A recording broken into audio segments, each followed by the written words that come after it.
Good morning, Kuwait. Good morning, KSA. Good morning, people from Manila and all over the world. And of course, to those who are watching right now from Bacolod. Happy birthday to my apo again, Lian.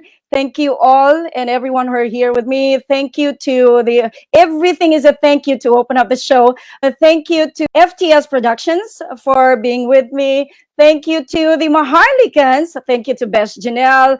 Everything is a thank you because without you guys, this show is not going to be able to reach its episode 4. Ayon. And this is Jane, your host. My YouTube channel is Uptown Goddess. So in case you guys haven't watched the previous episodes of the OFW Diaries and the Beauty Insiders, where we've interviewed Miss Universe Philippines in the past and the Miss Earth, Miss Singapore, and all those OFWs who are based in Kuwait and KSA that we've interviewed with very elaborate stories of struggles and successes. You can still catch them on my YouTube channel. It's called Uptown Goddess. You may watch the playlist. It's called Beauty Insiders and OFW Diary, which is this show, which is on its 4th episode, is already brought to you. It's still brought to you by Tia Maria's. It's a restaurant that sponsors our show. It's the 4th already, and I'm very happy to tell you that actually today we're going to be giving a special prize for the person that we're going to pick who shares this live stream, and then comment first, and then subscribe to the YouTube channel, Uptown Goddess. And of course, are going to like the Jane Alaska vlogger page, who's going to be here and stick with us. So today, we're not only going to be being with us, Kuwait, KSA peeps, Manila, Bacolod peeps, but we're going to be I'm seeing our guest from the KSA now that's with us. She was trying to connect earlier. She's very special, and we ought to know that story. I'm going to mute her for a while because she deserves a very good introduction. I tried to actually prepare a short introduction, but she's a very interesting lady and a very interesting man that's based in Malta. So let me start off introducing our female guest for today. Our female guest is not only an OFW based in KSA, she's a dentist by profession. Ini-stock ko na silang dalawa.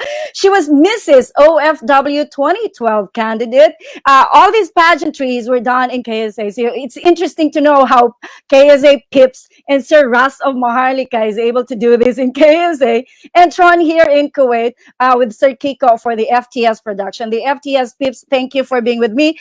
Our female guest, who's a dentist and Mrs. OFW 2012 candidate, was also Miss Sexy Cat 2016 grand winner. It's interesting, Sexy Cat. I'm gonna dig deeper on the Sexy Cat terminology. She's also Mrs. Tourism Philippines KSA 2020. She's supposed to be, I think, vying for the crown in Thailand this December, if I'm not mistaken. Let's get on to that later. She's also a baker, a black belter in karate. She's an interesting person, I'm telling you. She's a designer. She's a singer. Let me get that sample later. She's a breast cancer advocate. She is a fashionista. And as I said, a dentist by profession. I'm going to add her on the screen. Ladies and gentlemen, let's welcome our very own Mrs. Tourism Philippines, based in KSA, that's going to vie for the crown this December. Doc Cheryl and Zamora Pono. I'm going to add her on the screen now. Hi, Doc. Hello. How are My you? apologies for coming in late. I have a problem with my connection here. Wow, your hair is gorgeous. Short hair. Yeah. I know, it's so cute. You look so fabulous. Thank you. How are you, by the way? Very good, very good. And I hope these guys who are watching us right now are enjoying their time looking at your hair. You're so cute. Anyway, ang ganda. We're gonna dig deeper into your profession and then your activities later, and your being beauty queen based in KSA and your pageantry later. Yeah. Let me just take this time to introduce our other guest. I'm just gonna remove you on the screen to give this time for our king from Malta. Okay, I will see you later. So yeah, so our king from Malta is an operations manager at Hard Rock Cafe. He's from San Fernando, Pampanga. He worked as an OFW. He's been an OFW since 2012 to 2017. He was in UAE. Right now he's in Malta. His first ever pageant was Mr. Working Men International. That was held in Thailand in 2019. That's last year. If I didn't make a mistake in here, he's currently Mr. Republica ng Pilipinas Europe 2020 that was held in Milan. He was a finalist there, a winner. Let's dig on to that later. Ladies and gents, let's welcome our guest, King Alfie Sarmiento Herrera. I'm just going to put him on the screen right now to say hi to us. Hi, Alfie! Hello po, good morning po dyan Hello. sa Kuwait. Then, good afternoon sa Pilipinas po. Yes. Oo nga. Ang dami nila ngayon. So I hope there's gonna be more. But my family in the Philippines are celebrating, so parang hindi sila kasama ngayon. Anyway, so I'm just gonna put Doctora on the screen as well, so we can say hi to each other.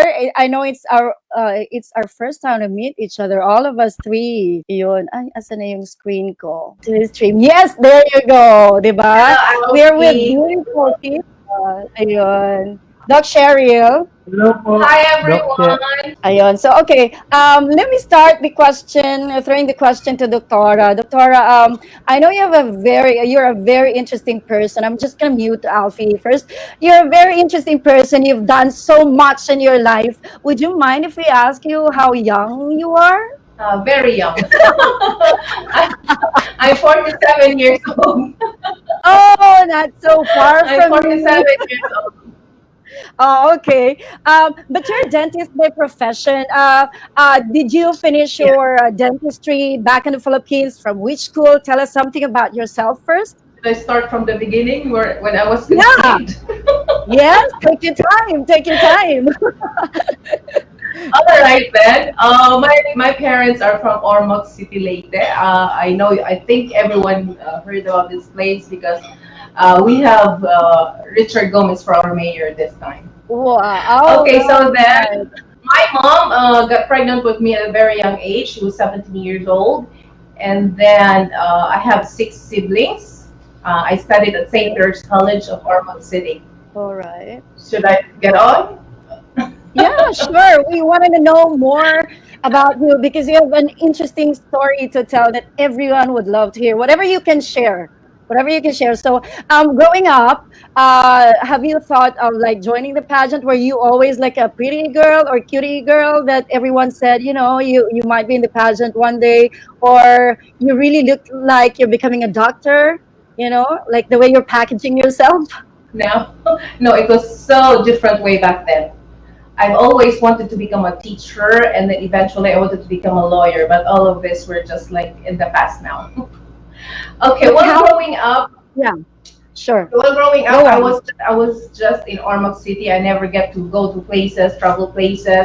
I was not so exposed with what I'm seeing now as with the world. Okay, so I have like limited vision on everything. We only have one set of encyclopedia at home. That's the only thing we get through our like improving our knowledge or increasing things that we need to know. Um, sa province kasi, we have this garden sa bahay namin. We don't actually call it a garden, it's a mini forest. So I grew up like climbing trees, running after chicken and ducks, and teasing the turkeys. This very provincial life, and I actually enjoyed that moment. So I graduated high school with the same school, St. Peter's College, and then eventually I went to Cebu. I studied my Doctor of Dental Medicine in Cebu Doctors College. Okay. So, growing up, you said you wanted to be a lawyer. You wanted different things. How did you like come up with? Okay, in the end, I'm gonna choose dentistry.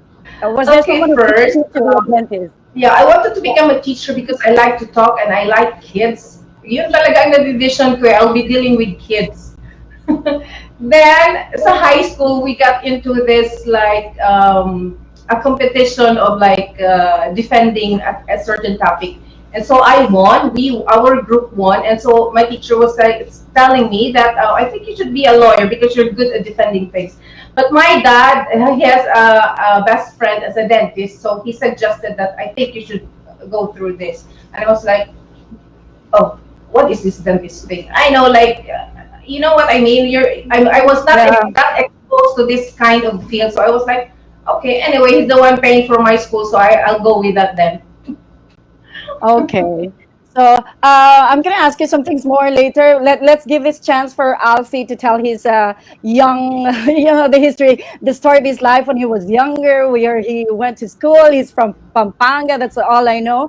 Let us ask him to tell his story now. Hold on. Yes, Alfie, it's your turn. Tell us about your life when you were younger. So, yeah, my name is Alfie from Herrera, Tubong Kapampangan po, 29 years old. So, I graduated as a chef in computer science, but I really like to be chef. But then again, there's no chance. So, way back 2012, I used to work in Dubai. Then after that, 2012 to 2017, yeah, I was there, and 2017 until today, I'm here in Malta as a operation manager in a restaurant. Yeah, we're 10 siblings. I'm the second to the youngest one, and still single.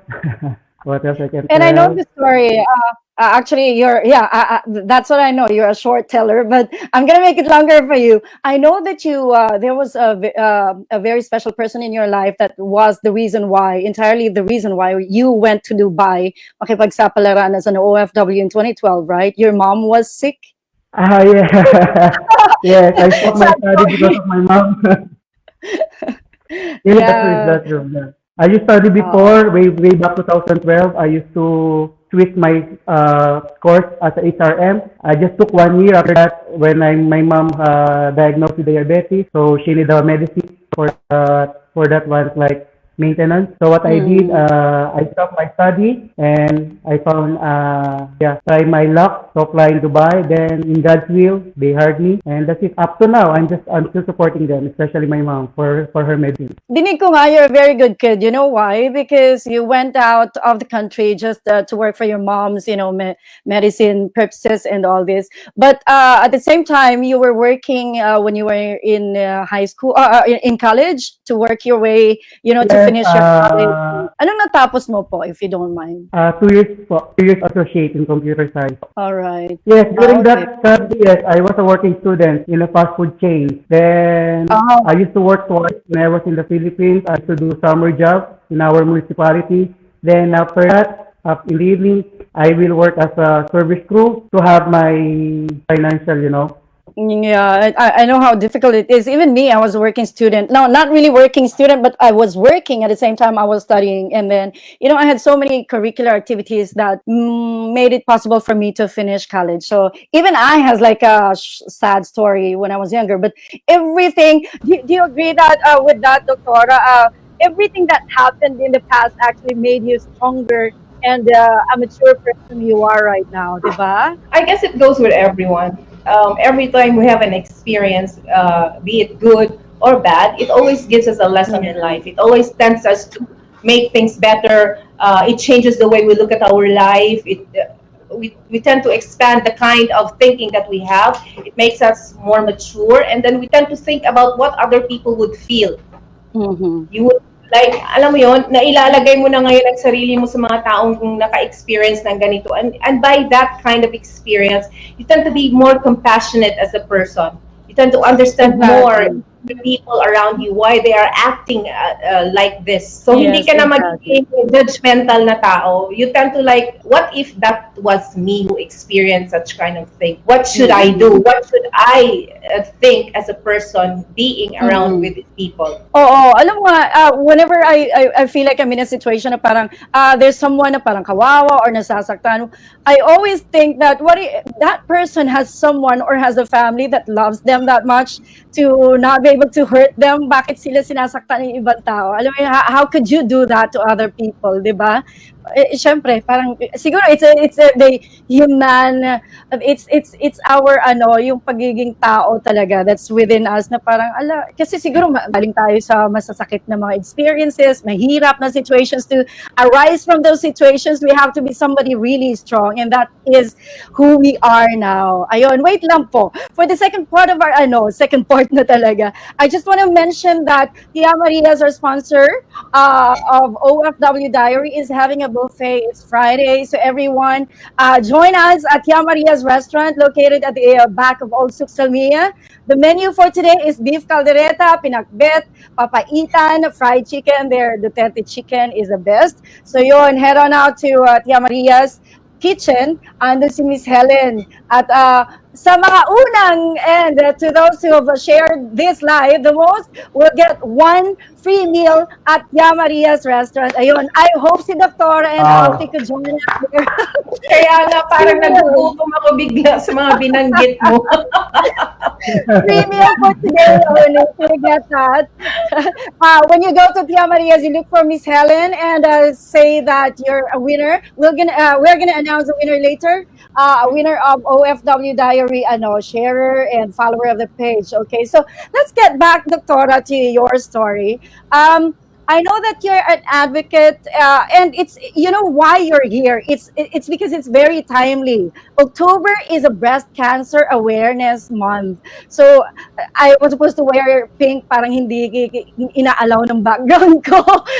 Pink ribbon na lang here. It's a breast cancer month. So everyone who supports breast cancer actually, ayun, isa dun si Doctora who's advocating for the cause. Doctora, what have you been up to about, do you have like an organization about this, or do you just promote awareness for those who are suffering from the breast cancer? Can we touch a little about that? Whatever you want to share. Actually, hindi ko pa siya na, alam mo yun, put into a solid ground. It's just that it's something that na-overlook ko siya, that a certain person, especially the women or a growing up girl, should be aware of. Parang, ano kasi siya, I consider it like people are scared to have this kind of disease. It's like a big thing for everyone. Pero the way I look at it, it's just like you're having hypertension, you're a diabetic person. So parang, I don't know how other people think, but this is just how I think it is. This is my own story, this is my own opinion. So just for me is that parang magiging aware lang tayo that growing up, being a woman, especially mothers, no, na if we breastfeed our children and if you continuously, like me, I have 7 kids. So ang very used sa katawan ko is yung breast ko and my uterus. So this could be the weakest part also of my body.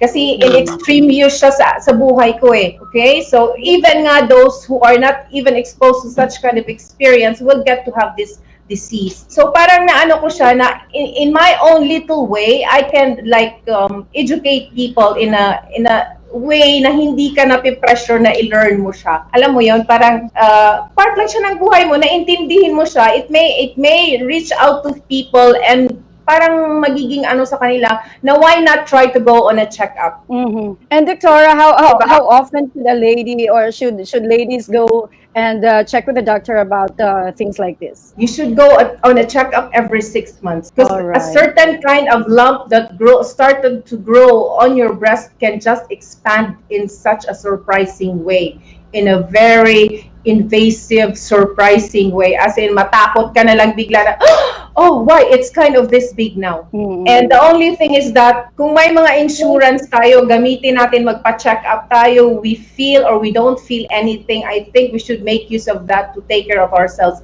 It's not an assurance that we are on a healthy kind of living, like we do exercise, we go on diet, we tend to be happy, trying to live a less stressful life, which is like kind of impossible for everyone, especially for working people and who has family. So it's not an assurance kung going natin to. We tend to also have an inclination of going to a medical doctor for a checkup, go through tests, blood tests, and all this kind of procedures. All right, but you're such an inspiration. Tingnan mo, ang ganda-ganda mo. How could you be in that situation? Sobra, grabe, ang ganda mo. Sabi nga ni Besh, Janelle, you're so ganda. Ang ganda ni Madam. Okay, let's go to Alfie. Thank you. Alfie, tell us about your love for the family that made you leave the country. I know how difficult it is to leave your loved ones back home, and then you being alone in the UAE from 2012 to 2017, and then until now. So you went home for a while, and then went to Malta? Baka maiyak ako nito. Oo nga, medyo Kaya nalaliman tayo sa breast cancer ni parang Doc. yung mga tanong niya, mapapaiyak tayo, Al. May Oo. tissue ka, meron ako. Kaya nga po eh. Oo, OFW diary, parang parang mas more siya inclined to a sad story and successes. So, dito natin hugutin to. So, yun, Alfie. Kaya mo yan, Alfie. Yan nga po. No, May best actress ba ito na award later? Oo, parang meron after ng mga episodes. Pinapatawa ko lang muna si Alfie ha, para medyo, kumalma Sad siya din ng yung story konti. niya. Yun nga po, although, siyempre, first timer, mahirap. But then again, thankful po ako kasi nga, dahil doon, hindi ako tatayo sa sarili kong paa. I think I can tell sa sarili ko, independence na ako eh. Di ba? Kasi I know how to budget, paano magluto, paano maglaba. Then, yun nga lang nga po, napapalayo tayo sa pamilya natin, which is napakahirap sa ating mga OFW. So, in that case, what to do, wala tayong magawa kundi chat on them, video call, that's the communication na kailangan natin yan. But for me kasi po, as long as my mom or my family is okay, I don't mind na mapalayo. Kasi bakit ka stay sa Pilipinas kung alam mo naman yung pamilya mo o yung mother and father mo magsasuffer, di ba? So, siguro ganun ko sila kalab. That was my priority. They know that. Priority ko sila. Alfie, parang naiiyak ka na. Naiiyak ka na. Ano na lang? Lighter side of the story na lang. Bakit parang ibang lahi ka? Bakit parang you have like a 1/4 of a different nationality in you sa DNA mo? Parang may ibang feature ka. Ano mo tayo? 100% Kapampangan. Filipino talaga? Talaga? Di ba, Doc? Meron siyang feature kasi tapos you've come from now let's transition the story to kasi nung tiningnan ko I thought you were like a part Maltese or something because you're in Malta and then I've seen the geography ng Malta. It's a small bit very small population but a small Arabic, European, ang daming blend kasi Italian nation.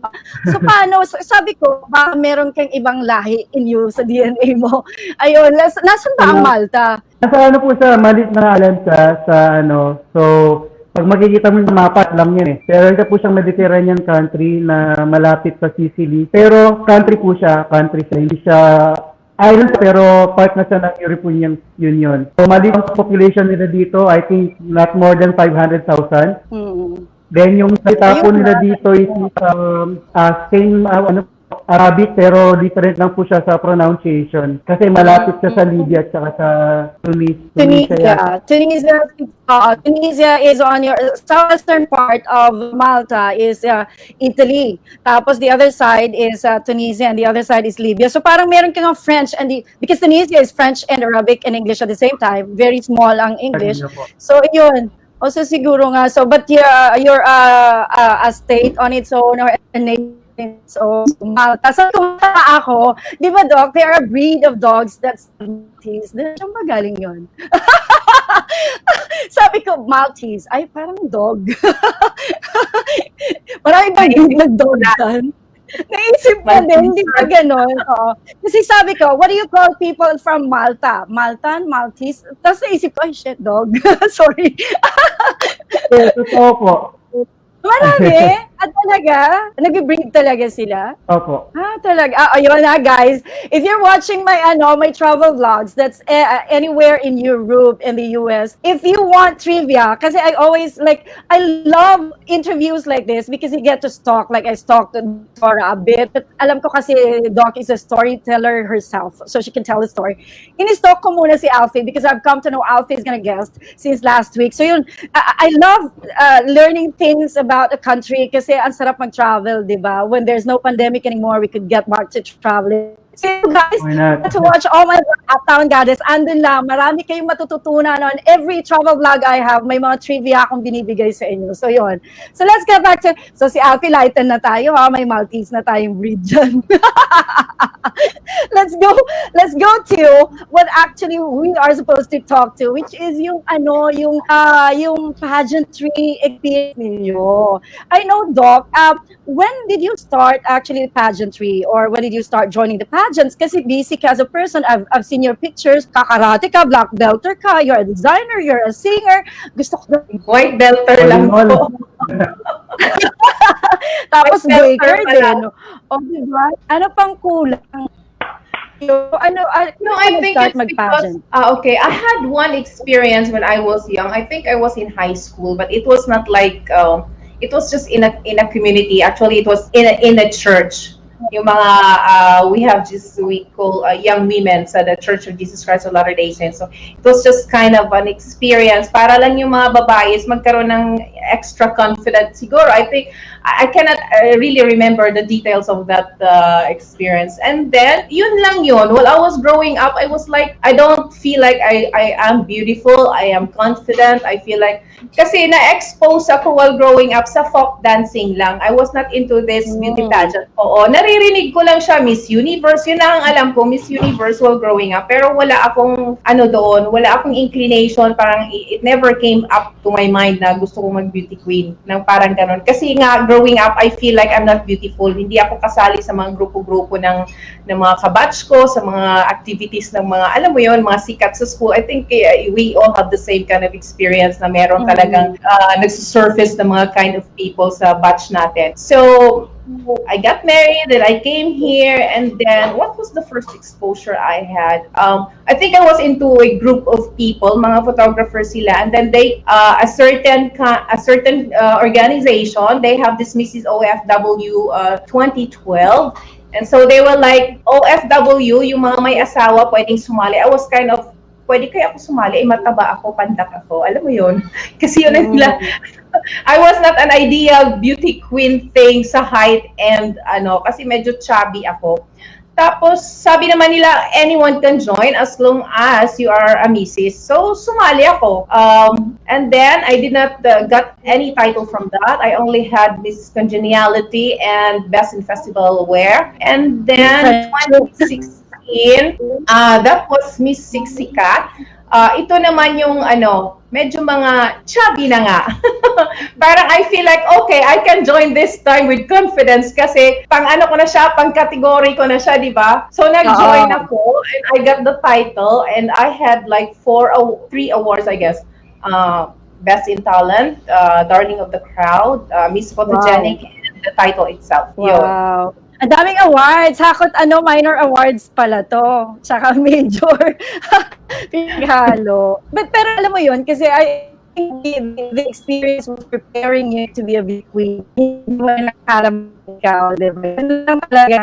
The experience is always the best teacher, I think, of everyone. So, and as we get older, saka lang natin na-realize, may ganito pala sa akin. Sila yung nakakita. So, who pushed you to join the pageant? Or ikaw lang talaga naisip mo na at that time to join? This one, the Mrs. Teresa, you mean? Yes. Or any pageants that you joined, or siguro when you started, may nag-scout sa'yo. My husband keeps on telling me, I'm saying this how my husband, okay, my husband keeps on telling me I'm beautiful. So parang, sali ka ng pageant pag maganda ka, di ba? This is my story, okay? So I don't like you to get the wrong way. So yung husband ko talaga, siya yung taong nagpupush sa akin. Whatever you see of me, whatever achievement I have, the first person who made me do all those things, naku, parang iiyak na ako, Alfie, is my husband. Yung asawa ko, okay. So, nagjo-join ako sa mga ganito kasi he tends to push me that you can do this and you are qualified to do this. You have so many things that people should know more about you, the good side of you, the beautiful side of you. So, ito naman sa Mrs. Maharlikans, I was in a classmate ko yung dalawang designers, sikat din sila dito sa Jeddah, that's Auntie Pabs and Auntie Jeff. Tapos, we ended have our class and then naka-receive ako ng message from them that you are invited to participate in the launching of the Maharlikans here in Jeddah. So, and then, kasi nga, nagdi-design ako, sabi nila, you are allowed to make your own dress, na yun ang i-showcase mo, yun ang isuot mo. Parang yun ang naging, ako naman, parang natuwa ako kasi I'd like people to know that I have another side of me that's kind of, it's a fashion, ganon. Yes. So, nag-practice kami, that dress was there. I wasn't thinking at all na it's kind of a screening for me. So, wala, nag-practice kami ng catwalk, walang comment si that dress, parang tinitingnan niya lang ako. Ako naman, hindi rin ako effort alam mo yung too much effort na mapansin ako ni, yan pala si that dress, kailangan magpapapel ako para kasi ganito. Kasi wala akong masyadong idea na ang Maharlikans is for international. Meron silang stage for international. Iniisip ko lang, Jeddah catwalk, okay, presentation, whatever. So, ganun lang kababa ang ipag-intindi ko. Kasi nga, in my life, I always make sure na one step at a time ako, little short step. Hindi ako yung tipong tatalon-talon ako tapos I failed. I want to enjoy this kind of moment that I have. Alam mo yon, pag hindi ko na siya masyadong nag-enjoy, that's the time I would move on. So yun na nga, we have this, gumawa ako ng damit ko, tinatanong nila ako kung anong klaseng damit ginawa ko. I never showed them at all until that night na mag-fashion show kami. And they were like, you made that? I said, yes. I'm gonna flash them on the screen, yeah, kasi interesting yung mga creations na yon. So, Doc, you have to provide me with those pictures because I didn't see that on your Facebook, ha?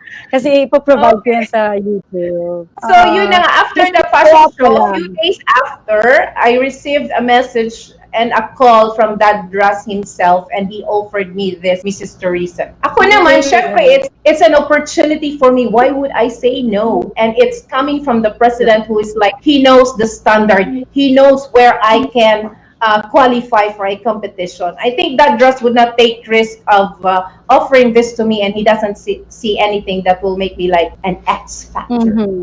Especially that FTS productions and then that dress of Maharlikans, they see the potential of beauty queens in people. So if they push you, that means you have that something in you that can be there and can win the crown, you know? You have that X factor in you. Yon, galing. So good luck. That's going to be in Thailand. Competition for the Mrs. Tourism International. Hopefully. I'm hoping for things to be smoothed out. We have the pandemic. We have to think our health, safety, our job, that if we do this step, that everything will stay as stable as we go back. Alam mo yon? We have to be safe all the time. And the choices we make are dependent on pandemic. So Alfie, let's move on to Alfie. Ikaw, when you started, did you start, alam mo yun, normally on a pageant, kasi pag ako, like mula sa local, like I can be a beauty queen, I join, tapos I pay for everything, like costumes, and photography. Did you have that experience, or did someone scout you and spend for all? Hindi po clear yung line natin. Okay, hold on. So yun, going back to question, do you hear me now? Yes, Alfie? yes. That's better. Yes, Okay, so yun. So the question is like, normally when you join a pageant, you spend for everything that you need. Ikaw ganun, and start ganun, or did someone scout you and spend for everything that you need to join the pageant and then win the crown? Was there someone who scouted you? To be honest po talaga, wala po talaga akong experience sa pageant kahit nung nasa Pilipinas ako. But isa rin po yun sa pangarap ko. But then again, I met Dadrad. Hello po, Dadrad. Yun. So, I met him through social media. Then, start from there. Yun na nga po. Pinus niya ako first to my physical. Kasi nga po, taba ako dati. So, he let me to go gym. So, sabi nga niya, gawin mo yan para sa hindi para sa pageant. So, every kailangan kong magano sa kanya. Kailangan kong kailangan kong parang mag-report. Ano nang nangyayari sa building ng katawan ko. Ano kinakain ko. Tapos, yun nga po. So, because of him, yun nga, nakasali tayo din sa Mr. Working Man International Visit last year sa Thailand po. So, yeah, experience naman po sa unang-una sa pageantry, I can say na maganda yung experience kasi maganda yung experience dahil hindi ko naman po sinasabi na kaya sumali ko doon kasi may lolo ko para makuha ko yung title. Hindi naman po sa ganun. Pero tapos ko doon for experience and yun nga, marami po tayong namit na tao na iba't ibang lahi. Eh, yun nga po, napakagandang experience yung nandun ako sa Thailand. Promise. Enjoy. Parang pakiramdam when you were on stage competing. Kasi parang, syempre, first time, time. Tapos, with how many other candidates were you vying the crown for? Hindi ko po alam na, siguro nasa 16 or 16 or 15. Okay. So, but that time, nasa Malta ka na, then you had to fly to Thailand for the competition. Yeah, nasa Malta na po ako nun. So, Malta, tapos po sa Thailand. Yun na nga, yung worst doon na experience ko is yung national costume na hindi ko talaga makakalimutan. May shield ako, no? Papakita ko yun dito. Grabe experience ko na nasira yung handle ng nasira po yung handle ng shield. Ano pang inspiration mo doon? Sabi ko parang tribal, parang Greco, hindi Filipino. Ano yung Actually, costume mo yun? si Marvin Napoles po yung gumawa ng national costume, which is catwalk trainer po sa Miss Universe dito sa Malta. Nanonood po siya yun. Hi, Malvin ba yun? Marvin Napoles po. Ayun. So, salamat sa kanya. So, nanalo ka ng Best in National Costume, gano'n? Hindi po. Napanalugan mo yun? Hindi po, wala pa tayo nakuha sa award. Talo po tayo. Ay, sayang. Pero ang ganda, maganda yun. Saka, that was your first time naman, so you did your best. And, syempre, good luck. Do you have like a lineup of pageants Dad Raz is sending you to? Like, our doc is going to the Mrs. Tourism this December, hopefully. Meron ka din plan for... This coming December 6 and 8, Mr. Republica ng Pilipinas Europe 2020 nagaganapin po sa Milan. Hopefully, magiging smooth na po yung kalagayan natin, which is pinagpipray po natin lahat yon. Pero so far, sana, pinagpipray po kasi dumadami po yung cases nila sa Italy again. So, sana hindi na po mag-lockdown. Oo, kasi Italy was on top on the number of infected cases during since March pa noon no? And then there was 3 months na talagang silang nasa pinakataas. Oo, grabe. So how do you prepare now for the upcoming December Milan pageantry? May costumes ka na? How do you prepare for the Q&As? To be honest po, wala siyang Q&A. Ano lang po sa bali, modeling ramp. Okay. So, lang po siya. So, wala po siyang Q&A. Then, regarding po, so far, diet. Then, nag-gym na rin po, pero nag-stop ako this coming days kasi nga po medyo dumadami din yung cases natin so far dito sa Malta. So, mas maganda na pong healthy kesa sa mga tao. Yan po. Ayun. So, sa mga damit, I'm hoping sa sponsors. Yun nga sasabihin ko actually, invite your sponsor sana. Ayun, so this is a good thing pero hopefully kasi nga po kailangan pa siyang i-parcel, hindi siya dito yung gagawa kasi yung lugar po siya. So in terms of sponsorships, let's talk about specific sponsorship packages now. For those who are watching who'd like to sponsor you, ano yung mga sponsorships that you would need or expect to get out of yung support nila for you?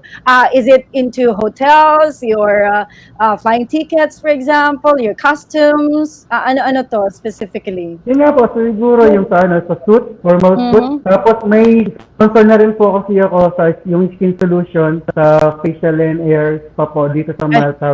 Thank you very much, skin solution. Salamat po. So, sponsor na po sila. Then, yun nga, sa suit, sa pay ticket, kaya naman natin yun So, yun lang po siguro sa suit na lang po. You're an operations manager, I'm sure you can afford. How about your dog? Mura lang po kasi mura po yung plane ticket from dito to Milan. Malapit lang no? Malapit lang. Opo, mura lang po. And, sorry pala, is your company supportive of you, the Hard Rock Cafe group, your family? Yes, of course. Ay, bongga. Hard Rock Cafe, may plugging ka na. How about you, Doc, your preparation? I know you're going through a lot prior to the pageant, but thankfully, you have your family and you're very supportive, a beautiful husband supporting you. So, what have you been preparing for? I'm sure mga damit, hindi mo problema yan. Parang nagkaroon ako because this is like an international stage. So, I am not sure if I will be participating in the preparation of my costume. So, magmi-meet pa po kami ng mga designer ng Maharlikan. So magko-contribute kami ng ideas namin of what I am envisioning myself to look like in the stage. Kasi and my husband has to be there kasi siya yung nakakaalam ko anong nababagay sa akin, kasi lalaki siya, so kung paanong sexy ako sa paningin niya. Wow! It always matters. Oo. Matters talaga. Parang ganun po. So, I know I have an artistic side of me, but I am not sure how much I can contribute for that. But I am sure I will do my part. Tapos, yung preparation ko po, nag-exercise na ako sa bahay kasi nga, I don't like people to see me going for a title, and I'm exposing to myself to a very dangerous virus. So it would not be a good message for me to send out to people watching me, following me, because in my little way, I'm touching people's lives. It's not so loud. I'm not the type of person na so loud yung mga ginagawa ko for the community. It's my own little way of how I live my simple life. So sa bahay lang po ako nag-exercise, nakikinig ako ng mga news, pinapanood ko yung mga beauty pageant na mga updates para lang at least magkaroon ako ng idea. Some people advise me nga na i-stalk mo yung mga ibang candidates ng Mrs. Tourism. I said, for what? I mean, I will go there for who I am, from where I came from, and what I want to be. I don't have to be intimidated with anyone around me. Because I should be confident. I should love for who I am. I should not pattern myself from anyone's life. So doon na yun natin makikita. Sasabihin ng isang tao, are you prepared? All I can do is I will try my best with all the preparation that I am making for myself. And if it's all, my faith is in the judge, in the judges, in the competition. Nobody knows what happens, what will transpire. Anyone who is so prepared more than anyone else, maraming mangyayari on stage, di ba? Kasi nga, ganito lang yun eh. It's not just about you being beautiful. It's not just about you memorizing answers and memorizing what's going on with the news. It's all about you being so confident. Kung ikaw na lang mag-isa, there's no one around you to help you out. If a certain question is thrown at you, are you capable of answering that from your heart? Yes, exactly. It should always come from the heart. It shouldn't come just from the intellectual capability that you have. It goes together. Confidence, the love of your intention, why you want this title. It's not just about me. I'm the most beautiful woman because I am crowned. No. What's your effect on other people's lives? Yes. How do you actually communicate, transcend that positivity in you to people na hindi nila you don't have to speak to them but nakikita nila from your perspective, no? Ang ganda. And look at you. Titingnan lang kita, you're such an inspiration knowing that, you're going through so much right now with that beautiful hair. How could you be so beautiful when you're going through a lot? Thank you. Hindi alam ni Alfie, it's a breast month, and she's an advocate. So alam mo na yun, di ba? Yun yung story behind that hair. Ang ganda. May kukorek lang ako. White belter pa po ako. Beginner. Dad Ross, ikaw magawa niya. This was supported by the pictures kasi I've seen from your Facebook. So talagang paniwala ako. Because you're such a strong woman. Sige na, belter na. Belter, okay. Ako na yung nagsabi. Kinonfirm ko lang. Kasi nakita ko talaga. And then, ayun.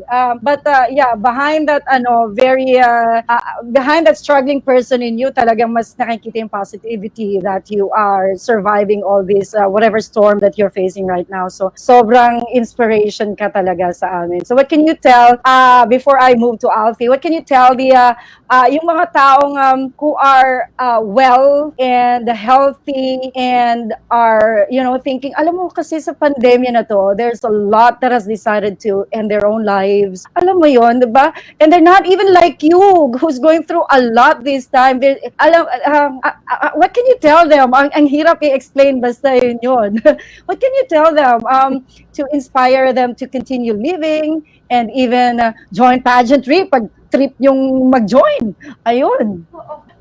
Okay, I always have to make it clear that this is what I see about life, okay? This is me. This is how I tell my story. This is how I survive my story.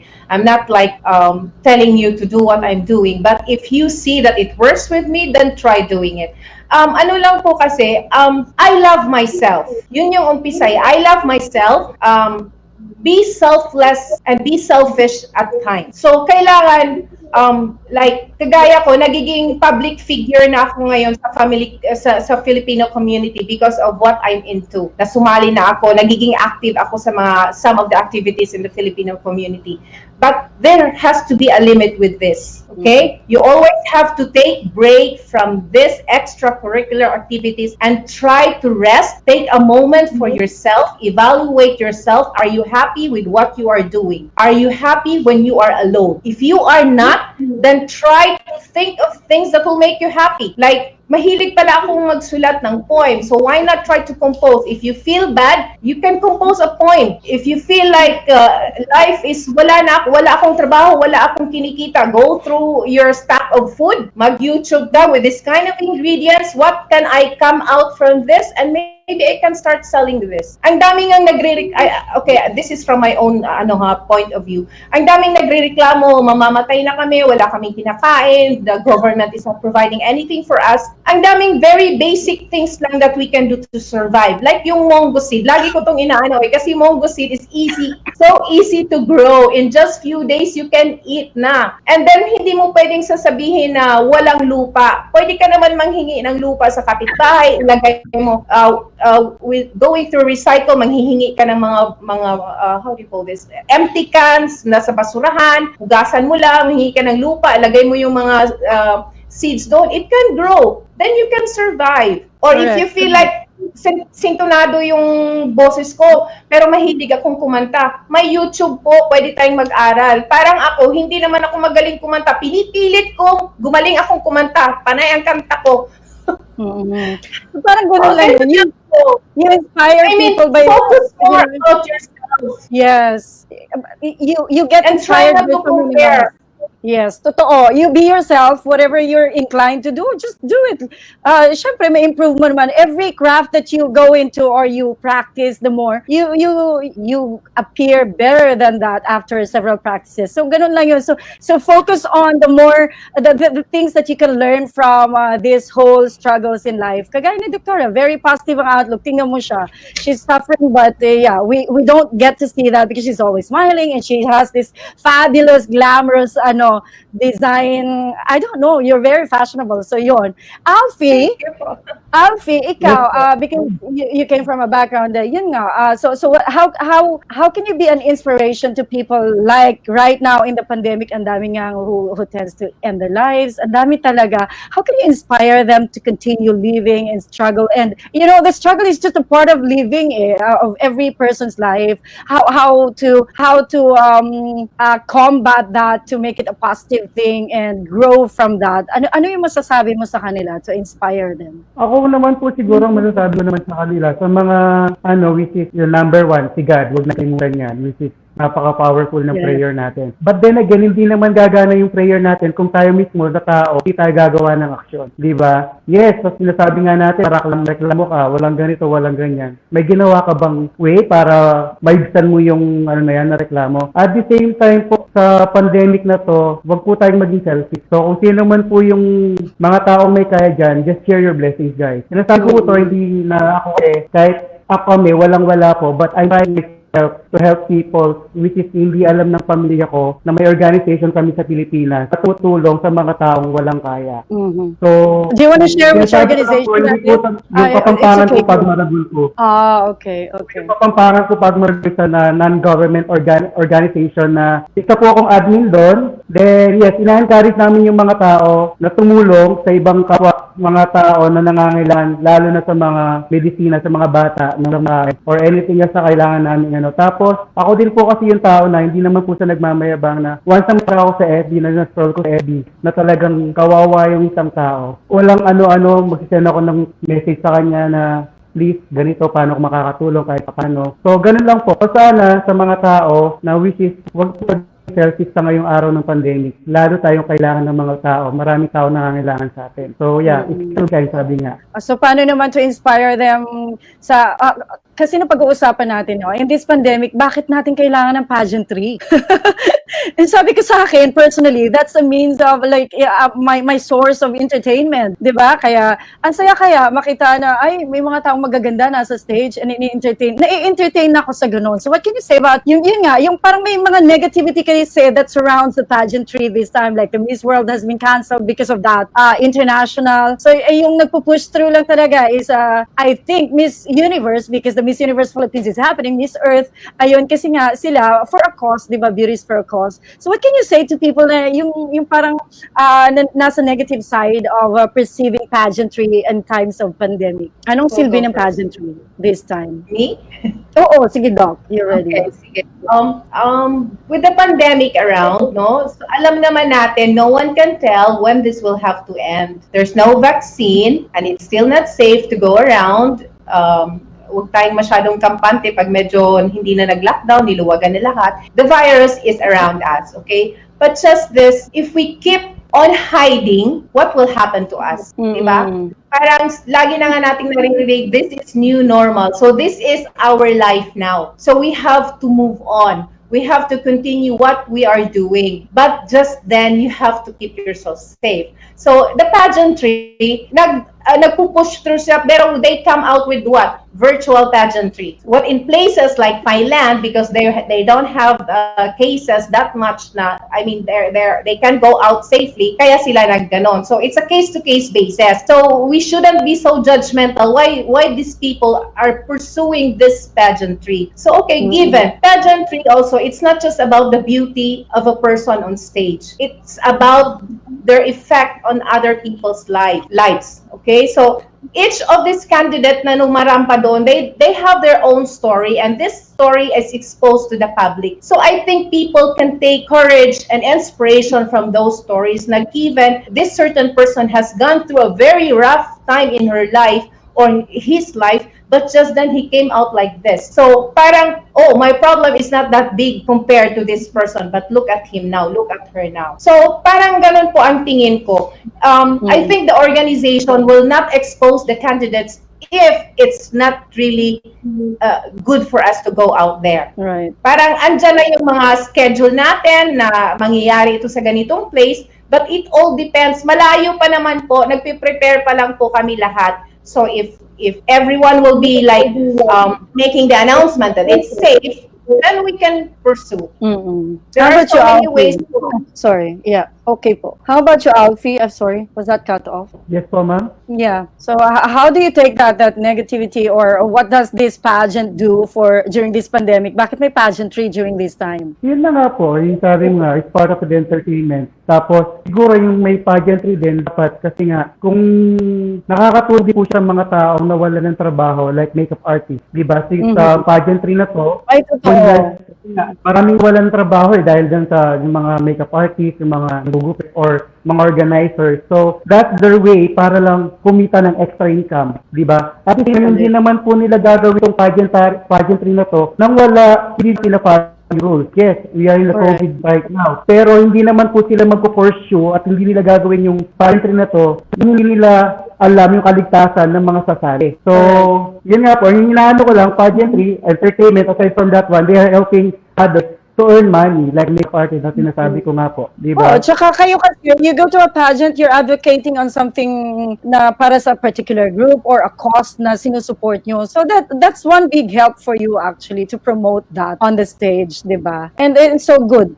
Ayun, so thank you for your time. And again, our sponsor is of the OFW Diary episode 4 is Tia Maria's. It's Friday, so head on out to Tia Maria's restaurant located at Old Souk, behind McDonald's. 1.5 KD lang. 1.5 KD is not so much. In peso, ano lang siya, about 30 pesos. Not even. It's good for one meal. Eat all you can yan, Dr. and Alfie. So I hope we can invite you guys. So, including drinks na yan. Tara na.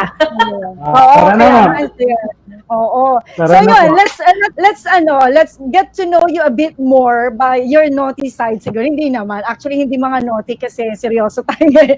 So I just want to give you two words of each na choices nyo that best your choice of the two words or phrases will be a thing that best describes you. Yun. So if I say for example, Doktora, are you up for this game? Hindi naman siya talaga hindi naman siya sexy. Sabi ko nga pag si Alfie lang ang Okay guest lang. Life Kasi si needs some Alfie, fun, di ba? yes, correct, Thank you. dog. That makes you happy and it's transcending to other people. So yun. Doc, would you choose top or bottom? Oh. Top or bottom? Bottom. Pastor. You, Alfie. You, Alfie. Si Alfie, hindi natin alam if he has he's into a relationship or what. But kasi nang naisip ko to, top or bottom? Ano po? Top or bottom? Nag-isip. Meron bang bewang? Top. Ay, bottom si Doktora. Naughty. Okay. Sex or chocolate? Oy, sex! Sex or chocolate? Sex or chocolate, Alfie? Both. Both? Pwedeng Oy, isa lang ang option na. Isa lang Pwede tayo. naman yun ah. Di ba pwede pwede. naman yun? Hindi, pwedeng nagsisex ka tapos yung yung aphrodisiac mo chocolates. Chocolate. Si Doc hindi na kailangan eh. Bedroom or kitchen? Kitchen. Sabay. Kitchen. Oh, okay. Living room, dining room? Dining room. Dining room. Okay. Lanay, gazebo? Gazebo. Lanay, gazebo? Hindi ko po alam yun. Ano po yun? Sorry kung slow ako. Lanay, patio. Yun. Sige, gazebo na lang sa kanya. Sige, I'll choose that for you. Kiss or hug? Hug. Hug. Sweet. Walk or drive? Walk. Sabay lang. Ay, ang saya. Black or white? White. I go for black. Beer or wine? White. Beer. Mga lalaki talaga. Diyan sa umaga pa, nagbi-beer na, no? Yung European countries. Grabe. Okay. Vacation, staycation? Vacation. Staycation. Ngayon, Doc, ngayon talaga, staycation lang ang magagawa mo. Text or call? Ngayon, no po. Oh, yun. Ano po? Text or call? Text or call? SMS or call? Call. Bakit ba ang hirap kasi mag-SMS, no? Mga tao lang sa Pilipinas na mahilig mag-SMS talaga. Hirap kaya Nakadate mag-ganun. ka kasi. Oo, nakadate. Nakadate ka kasi. Oo. Yun lang. Anyway, ayun. So, Alfie, where can we see you next? May mga shows ka ba? Or are there any online shows that you're gonna be interviewed on? You can invite them to support you on that. Ayun. And where can they see you? At the Hard Rock Cafe in Malta. Why not? Gano'n ba?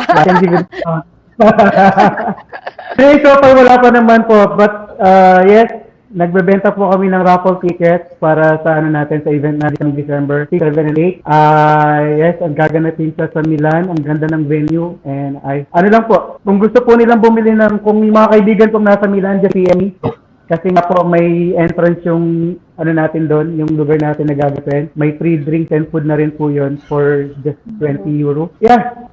Yun lang po so far. Wala pa naman pong available na PVP for this coming month or this coming day or week. And for the sponsorship for your Mr. Republica and Pilipinas Europe 2020 in Milan sponsorship, you can call Alfie. I don't know if Alfie would like to give his number to contact him directly, or you can actually